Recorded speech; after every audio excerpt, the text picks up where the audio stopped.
2026-27ನೇ ಸಾಲಿನ ರಾಜ್ಯ ಮುಂಗಡ ಪತ್ರದಲ್ಲಿ ಜನರ ಭರವಸೆಗಳನ್ನು ಈಡೇರಿಸುವ ಜೊತೆಗೆ ವಿತ್ತೀಯ ಶಿಸ್ತು ಪಾಲಿಸಲಾಗಿದೆ ಎಂದು ಮುಖ್ಯಮಂತ್ರಿ ಸಿದ್ದರಾಮಯ್ಯ ಬೆಂಗಳೂರಿನಲ್ಲಿಂದು ಹೇಳಿದ್ದಾರೆ.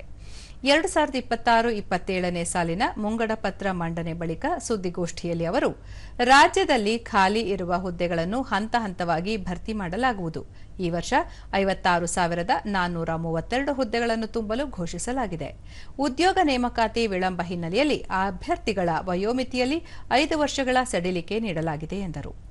ರಾಜ್ಯದ ಅಭಿವೃದ್ಧಿ ಮತ್ತು ಪ್ರಾದೇಶಿಕ ಅಸಮತೋಲನ ನಿವಾರಿಸಲು ಪ್ರೊಫೆಸರ್ ಎಂ ಗೋವಿಂದರಾವ್ ಸಮಿತಿಯ ಶಿಫಾರಸುಗಳನ್ನು ಜಾರಿ ಮಾಡಲು ಸಚಿವ ಸಂಪುಟ ಅಂಗೀಕರಿಸಿದ್ದು, ವಿಧಾನಸಭೆಯಲ್ಲಿ ವರದಿ ಮಂಡಿಸಲಾಗುವುದು. ಶಿಫಾರಸುಗಳನ್ನು ಹಂತ ಹಂತವಾಗಿ ಜಾರಿ ಮಾಡಲು ಈ ವರ್ಷ 4,291 ಕೋಟಿ ರೂಪಾಯಿ ಮೀಸಲಿಡಲಾಗಿದೆ ಎಂದು ತಿಳಿಸಿದರು. 2026-27ನೇ ಸಾಲಿನಲ್ಲಿ ಕಲ್ಯಾಣ ಕರ್ನಾಟಕ ಪ್ರದೇಶಾಭಿವೃದ್ಧಿ ಮಂಡಳಿ ವ್ಯಾಪ್ತಿಯಲ್ಲಿ ಅಭಿವೃದ್ಧಿಗಾಗಿ 5,000 ಕೋಟಿ ರೂಪಾಯಿಗಳ ಯೋಜನೆ ಅನುಷ್ಠಾನಗೊಳಿಸಲು ಉದ್ದೇಶಿಸಲಾಗಿದ್ದು, ಈ ವರ್ಷ 4,000 ಕೋಟಿ ರೂಪಾಯಿ ಖರ್ಚಾಗಿದೆ. ಉಳಿದ ಅನುದಾನವನ್ನು ವ್ಯಯಿಸಲಾಗುವುದು. ಕೃಷ್ಣಾ ಮೇಲ್ದಂಡೆ ಯೋಜನೆಯ ಹಂತ 3ರ ಅನುಷ್ಠಾನ ಸಂಬಂಧ ಜಲಾಶಯದ ಎತ್ತರದಿಂದ ಮುಳುಗಡೆಯಾಗುವ ಪ್ರದೇಶಗಳಿಗೆ ಪರಿಹಾರ ನೀಡಲಾಗುವುದು ಎಂದು ಹೇಳಿದರು. ತುಂಗಭದ್ರಾ ಜಲಾಶಯದಲ್ಲಿನ ಎಲ್ಲಾ ಗೇಟ್ಗಳು ಶಿಥಿಲವಾಗಿದ್ದು, ಜೂನ್ ತಿಂಗಳೊಳಗಾಗಿ ಅವುಗಳನ್ನು ಬದಲಾಯಿಸಲು ಕಟ್ಟುನಿಟ್ಟಿನ ಸೂಚನೆ ನೀಡಲಾಗಿದೆ. ಕರಾವಳಿ ಪ್ರವಾಸೋದ್ಯಮಕ್ಕೂ ಆದ್ಯತೆ ನೀಡಲಾಗಿದೆ. 16 ವರ್ಷದೊಳಗಿನ ಮಕ್ಕಳು ಸಾಮಾಜಿಕ ಜಾಲತಾಣ ಬಳಕೆ ಮಾಡುವುದನ್ನು ನಿರ್ಬಂಧಿಸಲಾಗಿದೆ.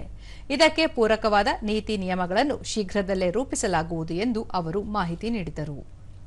291 ಕೋಟಿ ರೂಪಾಯಿಗಳನ್ನ ನಮ್ಮ ಬಜೆಟ್ನಲ್ಲಿ ಘೋಷಣೆ ಮಾಡಿದ್ದೀವಿ.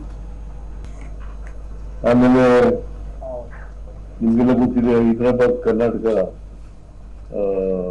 ಕಲ್ಯಾಣ ಕರ್ನಾಟಕ ನಾವು ಬಂದ್ಮೇಲೆ 3 ವರ್ಷದಲ್ಲಿ ಮೊದಲನೇ ವರ್ಷ 3,000 ಕೋಟಿ, ಮೊದಲನೇ ವರ್ಷ 3,000 ಕೋಟಿ ಅಂದ್ರೆ 23-24, 24-25 5,000 ಕೋಟಿ, 25-26 5,000 ಕೋಟಿ, ಒಟ್ಟು 13,000 ಕೋಟಿ ರೂಪಾಯಿಗಳನ್ನು ಕೊಟ್ಟಿದ್ದೀವಿ.